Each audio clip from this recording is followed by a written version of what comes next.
बोलती पुस्तके. ज्यांना वाचनाचा नाद त्यांना बोलती पुस्तके घाली साद. आमचं चॅनल सबस्क्राईब करा आणि सबस्क्राईब करायला इतरांनाही सांगा. नमस्कार श्रोते मित्रहो, बोलती पुस्तके सादर करत आहे लेखक श्री माधव सावरगावकर लिखित कथा साहेब. यशवंता, सांभाळून राहा रे बाबा. खरं तर उगाच ह्या कंपनीची नोकरी तू धरलीस. आधीचीच बरी होती. उगा सुखाचा जीव धोक्यात घालतो आहेस. आता दररोज तू घरी येईपर्यंत आमच्या जीवाला घोरच म्हणायचा. माई चिंता व्यक्त करत होत्या. खरं तर भरपूर पगाराची अगोदरच्या कंपनीपेक्षा चौपट लोक काम करत असलेली ती एक बहुराष्ट्रीय कंपनी होती. माई सकट कुटुंबातल्या सगळ्यांच्या चिंतेचं कारण एकच होतं की तिथे साहेबांची युनियन होती. साहेबांची भीती नव्हे तर दहशत फक्त महाराष्ट्रातच नव्हे तर सगळ्या देशात पसरलेली. यशवंताच्या मित्रांनीही त्याला सावध केलं होतं. त्यातला एक जण तर असंही म्हणाला होता, पगार जास्त दिला तर कौतुक ते काय, कापायच्या आधी बोकडालाही चांगलं चुंगलं खाऊ घालून गले लठ्ठ करतात. यशवंताच्या तिन्ही मेहुण्यांच्या कंपनीत संप चालू होते. ते तिघेही घरी बसून होते आणि तिघांच्याही कंपनीत साहेबांच्या युनियन होत्या. खरं तर सगळ्यांकडून ऐकून ऐकून यशवंताचा आत्मविश्वास नाही म्हटलं तरी थोडासा डगमगलाच. पण आता परतीचे दोर कापलेले होते. अगोदरच्या कंपनीतून चार्ज देऊन झाला होता.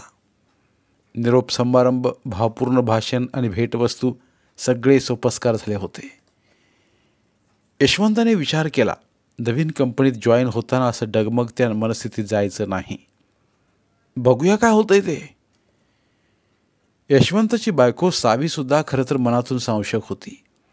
पण नवऱ्याला धीर देण्यासाठी उसनं अवसान आणून ती म्हणाली, साहसे श्री प्रतिवसती. माझी खात्री आहे तू इथेही यशस्वी होशील. आपण सरळ स्वभावाचे असल्यावर समोरची व्यक्ती पण तुमच्याशी तशीच वागते.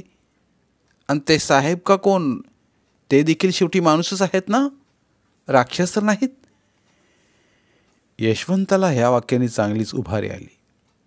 तो दुसऱ्या दिवशी नव्या नोकरीच्या पहिल्या दिवसाची तयारी करू लागला. कंपनी खूपच मोठी होती. देशातल्या अग्रगण्य केमिकल कंपन्यातील एक असल्या ह्या कंपनीत 1250 कामगार होते. यशवंताची केबिन ही चांगली प्रशस्त आणि सुसज्ज होती. त्याच्या सेक्रेटरलाही स्वतंत्र केबिन होती.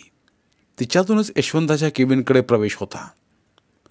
साईड टेबलावर पाण्याचा फ्लास्क, समोर 4 खुर्च्या, कॅलेंडर, इंटरकॉमच्या नंबरची लिस्ट. एवढंच काय, पण यशवंताच्या नावाची व्हिजिटिंग कार्ड्सही छापून तयार होती. सेक्रेटरने यशवंताला विश केलं आणि विचारलं, सर, तुम्हाला आधीच्या कंपनीत काय संबोधायचे? माझ्या नावाची अद्याक्षरे घेऊन वायके असं म्हटलं जायचं. सेक्रेटरीने मान डोलवत म्हटलं, वायके सर, आजपासून पुढचे 3 दिवस तुमचा इंडक्शन प्रोग्राम आहे. त्याची कॉपी आणि तुमचं नाव एम्ब्लेम केलेली कंपनीची डायरी पण तुमच्या टेबलावर ठेवलेली आहे. तुम्ही फ्रेश झालात की प्रथम तुम्हाला पर्सनल डायरेक्टर रावतानी साहेबांना भेटायचं आहे. त्यानंतर प्रोडक्शन हेड डॉक्टर वैद यांच्याबरोबरच्या मिटिंगने तुमच्या इंडक्शनची सुरुवात होईल. रावतानी साहेब सुमारे 6 फूट उंच आणि आकर्षक व्यक्तिमत्वाचे गोरे पान गृहस्थ होते. सोनेरी कड्यांचा चष्मा असलेल्या रावतानी साहेबांच्या चेहऱ्यावर हुशारीचं तेज स्पष्ट झळकत होतं. IITच्या केमिकल इंजिनिअरिंगमधील गोल्ड मेडलिस्ट होते ते. वायकेंची त्यांच्याशी इंटरव्ह्यूच्या दरम्यान 2दा भेट झाली होती. रावतानींनी वायकेंचं मनापासून स्वागत केलं. इंडक्शन प्रोग्रॅमविषयी ते बोलू लागले. वायके, इतर कंपन्यांसारखं इथे सुद्धा वेगवेगळ्या स्वभावाचे व्यक्तिमत्वाचे डिपार्टमेंट हेड्स आहेत. मी त्याबद्दल तुमच्याशी बोलून तुमचं मन पूर्वग्रह दूषित करणार नाही. माझ्या मते तुम्ही मोकळ्या मनाने कोऱ्या पाटीने सगळ्यांना भेटावं, स्वतःचा परिचय करून द्यावा, त्यांचाही करून घ्यावा. प्रत्येकाला विचारा, मी पर्सनल डिपार्टमेंट जॉईन करतो आहे, माझ्याकडून तुमच्या काय अपेक्षा आहेत. ते जे सांगतील त्याचा प्रतिवाद करू नका, पण महत्त्वाच्या मुद्द्यांची नोंद मात्र करून घ्या. उद्या मी हेड ऑफिसला मीटिंगसाठी जाणार आहे. परवा तुमच्या इंडक्शनची शेवटची मीटिंग झाल्यावर संध्याकाळी 4:30 वाजता परत इथेच भेटू. All the very best. रावतानींच्या केबिन बाहेर पडल्यावर त्यांच्या सेक्रेटरीला डॉक्टर वैद्य कुठे बसतात, तिथे कसं जायचं हे विचारून तिथूनच इंटरकॉमवरून वायकेने आपण येत असल्याचं त्यांना सांगितलं आणि वायकेंच्या इंडक्शनच्या प्रोग्रॅमची सुरुवात झाली. या आधीच्या नोकऱ्या इंजिनिअरिंग कंपनीत केल्याने वायकेनं ह्या केमिकल कंपनीत शिकण्यासारखं खूप होतं. Vessels, batch size, continuous process, batch process, reaction, 1 ना 2 हजार नवीन शब्द कानावर पडताच वायके त्यातल्या काहींची मनात डायरीत नोंद करीत होते. अति चौकसपणा न वाटू देता प्रत्येक प्लांटमधल्या डिपार्टमेंटमधल्या कामाचं स्वरूप समजावून घेत होते. एका केबिनमधून दुसऱ्या केबिनमध्ये जाताना कामगार, इतर कर्मचारी, केमिस्ट भेटत होते. त्यातले बरेच थांबून विश करत होते. आधी कुठल्या कंपनीत होतात, कुठे राहता, अशीही चौकशी कोणी करीत होते. वायकेने विचार केला.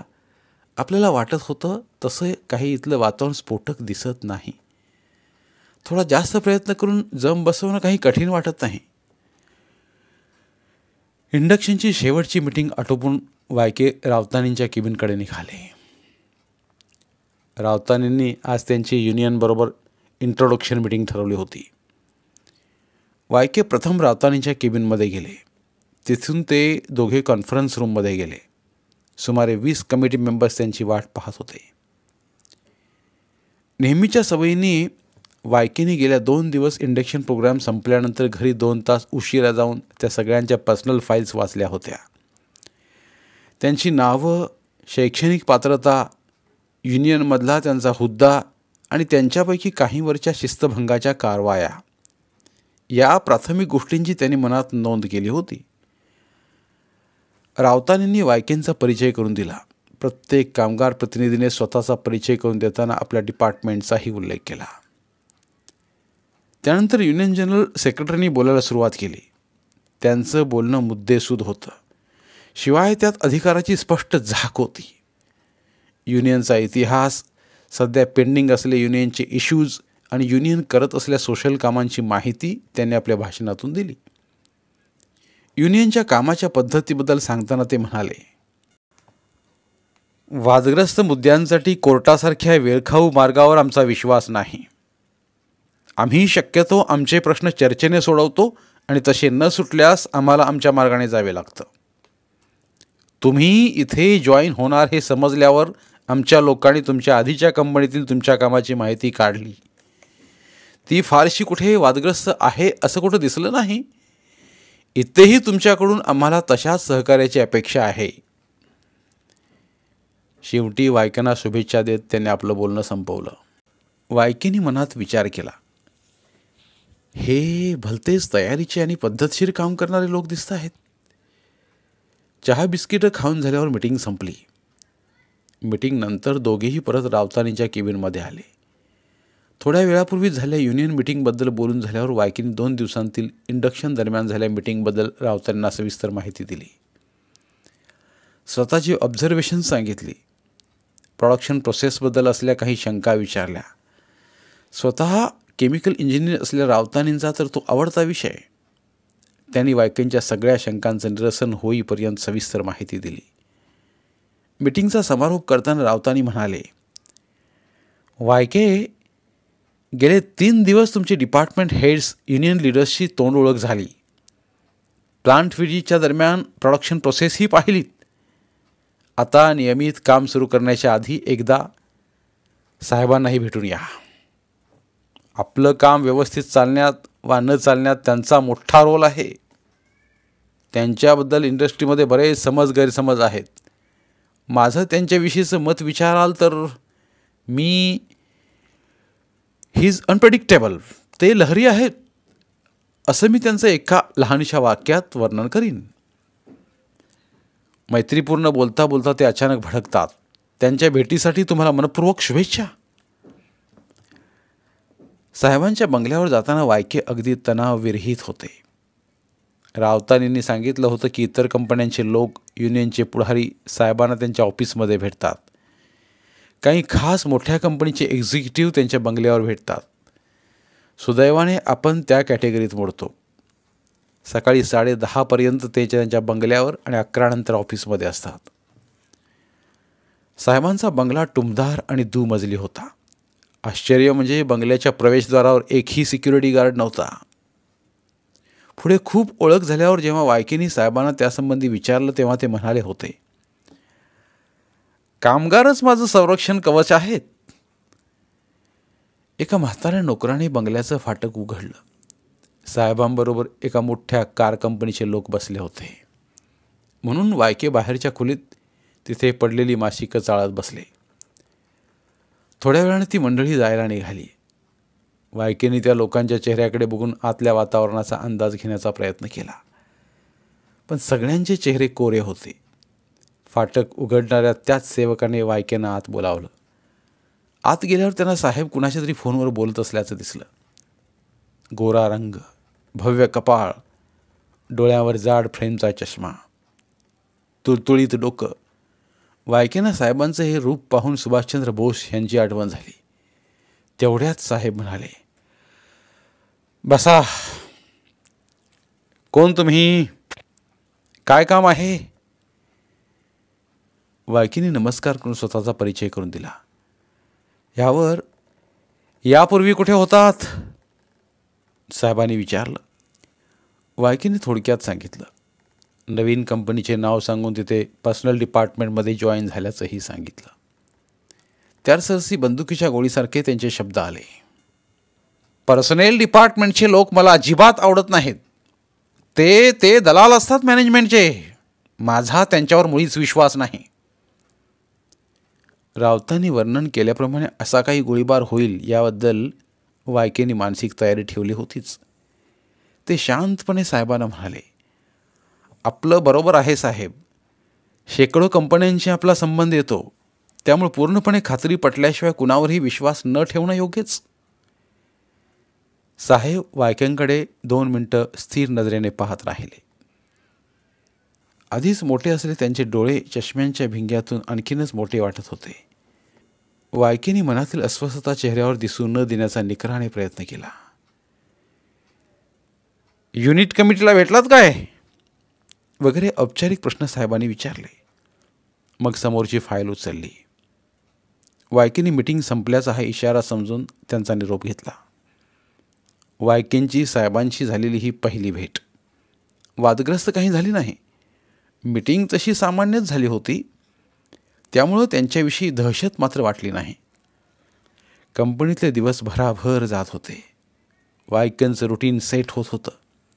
नेहमीच्या सवयीने महत्त्वाच्या कामगारांच्या पर्सनल फाईल्स अभ्यासणं नित्यनेमानं सुरू झालं. प्रत्येक नव्या कंपनीत गेल्यावर सगळे युनियन ऑफिसर्स, बेअरर्स, ज्यांच्यावर शिस्तभंगाच्या कारवाया झाल्या होत्या आणि ज्यांच्या बिनपगारी आणि विनापरवानगीच्या रजा झाल्या आहेत, अशांची लिस्ट बनवून त्यांच्या पर्सनल फाईल्स वायके बघत असत.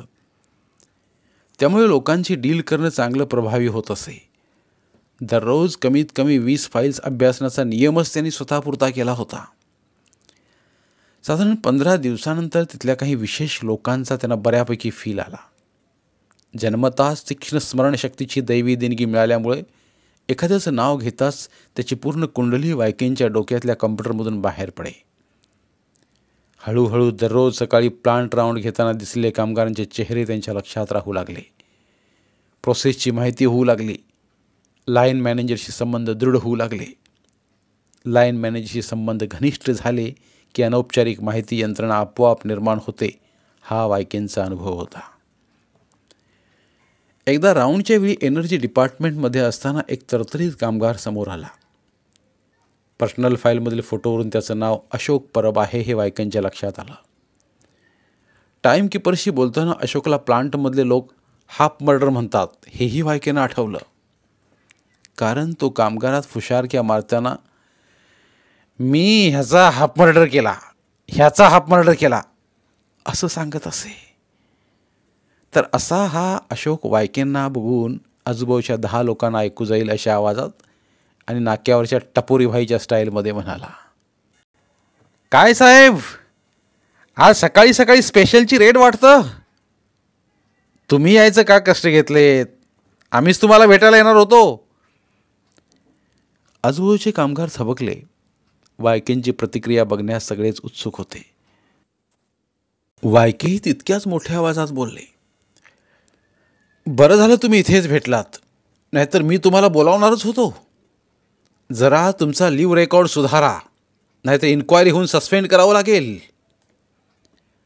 अचानक झालेल्या हल्ल्याने अशोक चांगलाच गडबडला. त्याचा आवाजही कुजबुजल्यासारखा झाला. सॉरी सर, आता नाही होणार. एवढं बोलून तो तिथून सटकला. तिथे वायकेंचा आवाज ऐकून 10-12 जणांचा घोळका जमला. त्यातला एक स्वयंघोषित पुढारी म्हणाला, साहेब, सुरुवातीच्या काळातच ॲक्शन सस्पेन्शनच्या गोष्टी करता काय विचार आहे? अशोक देखील कोपऱ्यात उभं राहून ऐकत होता.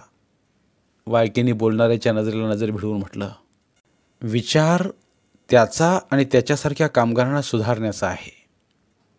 असे कामगार व्यवस्थित कामावर आले तर त्यांना त्यांचा पूर्ण पगार मिळेल आणि कुटुंबसुद्धा आनंदी होईल. खरं तर अशा कामगारांना तुम्ही समजावायला पाहिजे, पण तसं होत नाही. कारण त्यांनी बिनपगारी रजा घेतल्या की इतरांना त्या दिवशीचा ओव्हरटाईम मिळतो. बाय द वे, तुमच्या एनर्जी डिपार्टमेंटचा ओव्हरटाईम सरासरीपेक्षा खूप जास्त आहे. ह्या घटनेचा वृत्तांत वणव्यासारखा सगळ्या कंपनीत पसरला. त्यानंतर अशी हुशारी करण्याच्या घटनांना खिळच बसली. एक दिवस वायके गाडीने कंपनीत शिरत असताना गेटवर 3-4 पठाण उभे दिसले. केबिनमध्ये पोचल्यावर त्यांनी सिक्युरिटी ऑफिसर कॅप्टन शर्मांना बोलावून घेतलं आणि विचारलं, पठाण गेटवर काय करताहेत? शर्मा म्हणाले, सर, आज पगाराचा दिवस आहे. ते सगळे वसुलीला आले आहेत.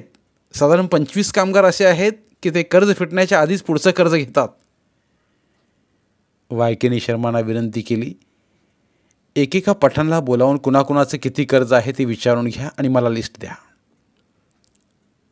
2 तासांच्या आत शर्माने लिस्ट पाठवली. ती घेऊन वायके रावतानींकडे गेले. त्यांच्या कानावर हे सगळं घातलं. एवढ्या विश्वविख्यात कंपनीच्या गेटवर पठाण येणं हे लांछनास्पद असल्याचंही लक्षात आणून दिलं. तुम्ही एवढी रक्कम मंजूर करत असाल तर मी युनियनशी बोलतो. आपण कामगारांनी घेतलेल्या रकमेची परतफेड युनियनच्या प्रतिनिधीसमोर पठाणाला देऊन करावी आणि ती रक्कम स्पेशल केस म्हणून कंपनीने त्यांना कर्ज म्हणून द्यावी. ती त्यांनी 6 महिन्यात पगारातून कापून घेतली जावी असा विनंती अर्ज आपण त्यांच्याकडून घेऊ. शिवाय पठाण पुन्हा गेटवर आला तर शिस्तभंगाच्या कारवाईस मी पात्र ठरेन असंही लिहून घेऊ. ह्या घटनेचा मोठाच परिणाम झाला. युनियन प्रतिनिधींनी वायकेंचं मनापासून कौतुक केलं. बहुधा ही गोष्ट साहेबांच्या कानावर गेली असावी, कारण पुढच्या भेटीच्या वेळी वायकेंना त्यांच्यातला फरक जाणवला. बोलता बोलता साहेब म्हणाले, वायके, तुम्ही आमच्या युनिट सेक्रेटरीला जरा समजावलं पाहिजे. तो कधी कधी फार विचित्र वागतो. माणूस तसा चांगला आहे, पण जरा संतापी आणि हट्टी आहे. वायके हसले. साहेबांनी प्रश्नार्थक नजरेने वायकेंकडे पाहिलं. वायके म्हणाले, साहेब, खरं तर हे माझ्या लक्षात होतं, पण मी विचार केला की मी त्याच्याशी काही बोललो तर तुम्हाला आवडणार नाही, कारण तुमच्या मते पर्सनलची माणसं ही मॅनेजमेंटचे दलाल असतात, म्हणून ते मी टाळलं. ह्यावर साहेब 7 मजली हसले. अरे, तुमच्या ते अजून लक्षात आहे का? बरं, आता ते विसरून जा. पण या गोष्टीवरून माझ्या एक लक्षात आलं की तुम्ही फार स्वाभिमानी आहात आणि स्पष्ट वक्तेही. सच्चा मराठी माणूस असाच असतो. तुम्ही आमच्या भागातले आहात म्हणून तुम्हाला मी आजपासून गाववाले म्हणत जाईन. वायकेंनी हे रावतानींना सांगितलं तेव्हा ते खुश झाले. म्हणाले, वायके, हे एक बरं झालं. साहेबांचा कंपनीशी काही तणाव निर्माण झाला तर तुमच्या रूपात त्यांचं निराकरण करायला एक व्यक्ती कंपनीला मिळाली. काही दिवसानंतरची गोष्ट. कंपनीत वार्षिक सत्यनारायणाची पूजा होती. दरवर्षी हा एक मोठाच इव्हेंट असायचा.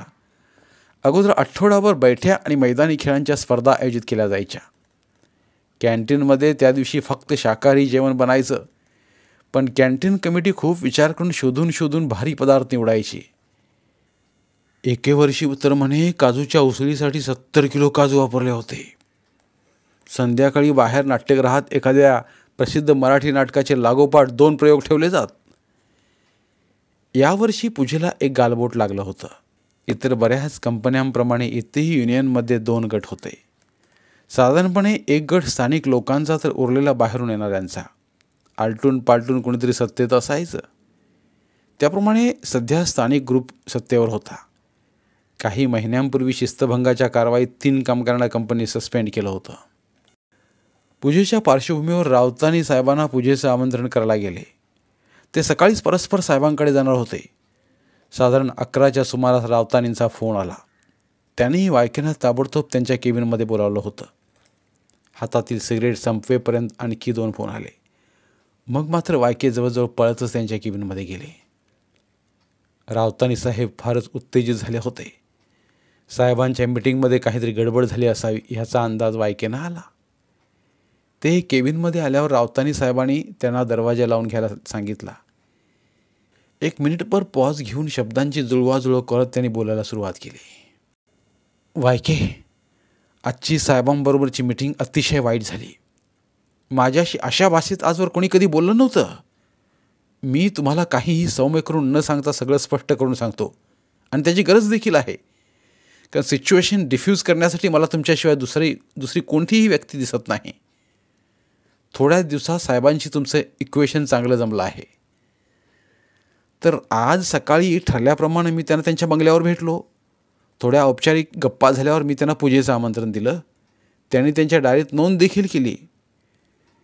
किती वाजता येणं अपेक्षित आहे हे विचारल्यानंतर ते म्हणाले, मी येताना माझ्याबरोबर सस्पेंड कामगार पण पूजेला येतील आणि माझ्याबरोबरच बाहेर जातील. मी त्यांना विनंती केली की साहेब, आपण तसं केलं नाही तर बरं होईल. त्याबरोबर अचानक विस्फोट झाला. जोरात खेकसून त्यांनी मला म्हटलं, कंपनी काय तुझ्या बापाची आहे काय? किती शेअर्स आहे तुझ्या कंपनीत? माझे कामगार घाम गाळतात म्हणून तू एअर कंडिशन केबिनमध्ये बसतोस. मला युनियन कशी चालवायची ते शिकवतोस? चल निघ निघ आणि परत थोबाड दाखवू नकोस तुझं. आयुष्यात असा माझा अपमान कधी कुणी केला नव्हता. हे सांगताना राऊतांनींचा चेहरा अपमानाने लालबुंद झाला होता. बोलून थांबल्यावर त्यांनी रुमालाने कपाळावरचा घाम पुसला. पाकिटातून सिगरेट काढली. वायकेंना एक ऑफर केली. सिगरेट ओढून होईस्तोवर दोघेही काहीच बोलले नाहीत. वायकेंनी मनाशी विचार केला. वाटलं होतं त्यापेक्षा प्रकरण जास्तच गंभीर झालेलं दिसतंय. थोड्या वेळाने राऊतांनी म्हणाले, मला वाटतं तुम्ही जाऊन साहेबांना भेटावं आणि ह्यातून काही मार्ग निघतो का ते पाहावं. वायकेने एक दीर्घ झुरका घेतला आणि सिगरेट ॲश ट्रेमध्ये टाकली. थोडासा विचार करून त्यांनी बोलायला सुरुवात केली. सर, मला वाटलं होतं त्यापेक्षा प्रकरण गंभीर दिसतंय. माझे साहेबांशी फारसे संबंध नाहीत, पण आपण म्हणता ते मला मान्य आहे की आपल्यापाशी दुसरी कोणी व्यक्ती नाही, त्यामुळे मलाच हे काम करावं लागेल. आपण ह्या परिस्थितीचा जरा त्रयस्थपणे विचार करूया. ह्याच महिन्यात एका मोठ्या इंजिनिअरिंग कंपनीत साहेबांची युनियन आणि दुसऱ्या प्रस्थापित युनियनमध्ये प्रचंड मोठा संघर्ष होऊन 2 कामगारांचा प्राण गेला. इतर 2 कंपन्यांपैकी एकीत संप पुकारला गेला तर दुसऱ्या ठिकाणी मॅनेजमेंटने टाळेबंद पुकारली. अलीकडे त्यांची गेट मीटिंगमधली भाषणंही जास्त आक्रमक होऊ लागली आहेत. अशा परिस्थितीत मी त्यांना शांत करण्याचा भरपूर प्रयत्न करीन, पण त्याला किती यश येईल हे सांगता येत नाही. कदाचित प्रयत्न करून संयम बाळगून देखील शब्दाने शब्द वाढला तर मी बंगल्याच्या बाहेर पडताक्षणी इथे कमिटीला फोन येईल आणि मी कंपनीत पोचण्याच्या आधीच इथे संप सुरू झाला असेल. माझी आपल्याला विनंती आहे की मी जाण्याच्या आधी आपण MD ना ह्याची पूर्ण कल्पना करून ठेवावी. त्यांना देखील परिस्थितीची पूर्ण कल्पना असली बरी. आजच सकाळी आपण जाऊन आलात. मीही आजच गेलो तर चुकीचा संदेश जाईल. आपण घाबरून पॅनिक झालो आहोत असं त्यांना वाटेल. त्यामुळं मी उद्या सकाळी जाईन. दुसऱ्या दिवशी राऊतांनी साहेबांच्या शुभेच्छा घेऊन वायके साहेबांच्या बंगल्याकडे जायला निघाले. आपण साहेबांना भेटल्यावर त्यांची काय प्रतिक्रिया असेल ह्याचाच विचार रात्रभर वायकेंच्या डोक्यात होता. त्यांच्या प्रतिकूल प्रतिक्रियेला घाबरून भेटीला जाणं टाळणंही शक्य नव्हतं. जावं तर लागणारच होतं. दुसरा काही पर्यायच नव्हता. वायके बंगल्यात शिरताना सांशक मनस्थितीत होते. साहेब ऑफिसमध्ये बसले होते. वायकेंना पाहून नेहमीच्या मोकळ्या ढाकळ्या स्वरात म्हणाले, या गाववाले, आज काय एकटेच? तो सिंधी नाही आला का बरोबर? वायकेंना वाटलं परिस्थिती तशी नॉर्मल दिसते, पण कधी वादळात रूपांतर होईल सांगता येत नाही. सावध पवित्रा घेतलेला बरा. साहेब ते कसे येणार? आपण तर त्यांची एकदमच सालटी काढलीत. अरे मग काय, मला युनियन कशी चालवायची ते शिकवायला लागला? शेकडो युनियन चालवतो मी. कोणाला कुठं न्यायचं हे दुसऱ्याकडून मी ऐकावं की काय? काय तुला काय वाटतं? वायकेंच्या मनात आलं, हीच योग्य वेळ आहे. साहेब, आपल्याला युनियनच्या कामासंबंधी कोण शिकवणार? पण आपण मला विचाराल तर प्रामाणिकपणे सांगेन, तिथल्या 2 ग्रुप्समध्ये खूप कटुता आहे. शिवाय सगळेच्या सगळे 1200 कामगार तिथे असतील. त्याखेरीज पूजेसाठी ह्यावेळेला टेक्निकल डायरेक्टरचं जर्मन कुटुंब देखील येणार आहे. एखादी अप्रिय घटना घडली तर आधीच तंग असलेलं वातावरण सांभाळणं आपल्याला सगळ्यांनाच कठीण होऊन जाईल. आपल्याला काय वाटतं? अरे पण आता तू जसं सांगतोस तसं त्याला सांगायला काय झालं होतं? ठीक आहे, पुढच्या वेळा त्यालाही घेऊन ये आणि सांग त्याला मी येतोय पूजेला. आणि हो, मी एकटाच येईन असंही सांग. वायकेनं बंगल्याबाहेर आल्यावर एकदम टेन्शन नाहीसं झाल्यानं गळून गेल्यासारखं झालं. अपेक्षेप्रमाणे किरकोळ प्रसंग वगळता पूजा व्यवस्थित पार पडली. साहेब पूजेला आले आणि जेवणाच्या पंक्तीलाही बसले. साहेब गेल्यानंतर एमडीने वायकेनं बोलावून त्यांचं कौतुक केलं. राऊतांनी साहेबांनी त्यांना सगळा फीडबॅक दिला होता आणि वायकेंच्या कामगिरीविषयीही सांगितलं होतं. वायकेंची दिनचर्या पुन्हा पूर्वीसारखी सुरू झाली. सकाळचा प्लांट राऊंड, मीटिंग्ज आणि समोर येणाऱ्या समस्यावर कागदपत्रावर निर्णय घेऊन त्यांच्या अंमलबजावणीची पूर्तता करणं वगैरे. साधारणपणे 1 महिन्यानंतर साहेबांच्या ऑफिसमधून फोन आला. 3 कंपन्यांमध्ये त्यांच्या युनियनची ॲग्रीमेंटची प्रक्रिया चालू होती. साहेबांच्या कानावर 3-4 ठिकाणून गेलं होतं की डिअरनेस अलाउन्सची स्कीम ठरवण्यात वायके चांगले कुशल आहेत. साहेबांना त्या 3ही कंपन्यातील DA स्कीम तपासून त्यात काय बदल करायला हवेत यासंबंधी वायकेंची मदत हवी होती. वायकेंना धर्मसंकटात पडल्यासारखं झालं. साहेबांच्या ऑफिसमधून फोन आल्यावर वायके लगेच राऊतांनी साहेबांकडे गेले. त्यांना आपली द्विधा परिस्थिती सांगितली. सर, आपण आपल्या कंपनीत मॅनेजमेंट प्रतिनिधी आहोत. साहेबांना मदत करायची म्हणजे इनडायरेक्टली ती इतर कंपन्यातल्या मॅनेजमेंट विरुद्ध मदत केल्यासारखं होईल. हे आपल्या व्यावसायिक नीतीच्या विरुद्ध जाईल असं मला वाटतं. अशा परिस्थितीत मी काय करावं, आपणच सल्ला द्यावा. राऊतांनी साहेबांनी क्षणाचाही विलंब न करता म्हटलं, तुम्हाला ह्यात मी काहीही सल्ला देणार नाही, पण एकच सांगेन, कंपनीला साहेबांशी चांगले संबंध हवे आहेत. वायकेंना काय ते समजलं. सर, आपण सल्ला देत नाही म्हणालात, पण मोलाचा सल्ला दिलात. आपण म्हणालात तसंच होईल. वायकेंनी 3ही कंपन्यांची सध्याची स्कीम मागून घेतली. त्यांचा सखोल अभ्यास केला. DA इंडेक्सची कुठली सिरीज आहे, न्यूट्रलायझेशन रेट काय आहे, बेसिक DA किती आहे, बेसिक पगार किती आहे, एकूण कामाची वर्षे किती झाले आहेत, ग्रेड काय, ह्यापैकी कशा कशाशी DAचं लिंकेज आहे, या सगळ्याचा अभ्यास करून प्रत्येक कंपनीसाठी वेगवेगळ्या सूचना आणि त्यांचं रुपयात रूपांतर करून एकूण वाढणारी रक्कम ह्याचे टेबल्स वायकेंनी तयार केले. हे सगळं होईस्तोवर 4 दिवस गेले आणि त्यानंतर वायकेंनी साहेबांकडे जायचं ठरवलं. आज साहेबांकडे जाताना वायके वेगळ्याच मनस्थितीत होते. मागच्या खेपेस पूजेच्या वेळेस राऊतांनी सांगितल्यावरून येताना प्रचंड मानसिक ताण होता. त्याचा आज लवलेशही नव्हता. बाहेर गेट उघडणाऱ्या बाबूला त्याने साहेबांबरोबर कोणी आहे का हे विचारलं आणि बाहेरचं कोणीच नाही हे समजल्यावर ते सरळ आत गेले. साहेबांच्या समोरच्या टेबलावर त्यांचा 4 वर्षांचा नातू बसला होता. साहेब त्याच्याशी बोलत होते. या गाववाले. साहेबांनी खुर्चीकडे बोट दाखवलं. वायके खुर्चीवर निवांत बसून आजोबांनी नातवाचं लळीत कौतुकाने बघत बसले. साहेब राजूला म्हणाले, राजू, काकांना नमस्ते कर. राजूला त्या दोघात तिसरं कुणी येऊन खेळात व्यत्यय आणल्याचं बहुधा आवडलं नसावं. वायकिंगकडे पाहून नाराजीनं त्याने नमस्ते म्हटलं आणि आपल्या आजोबांकडे बघून म्हणाला, तू तू बाहेर करतोस तसं भाषण करून दाखव.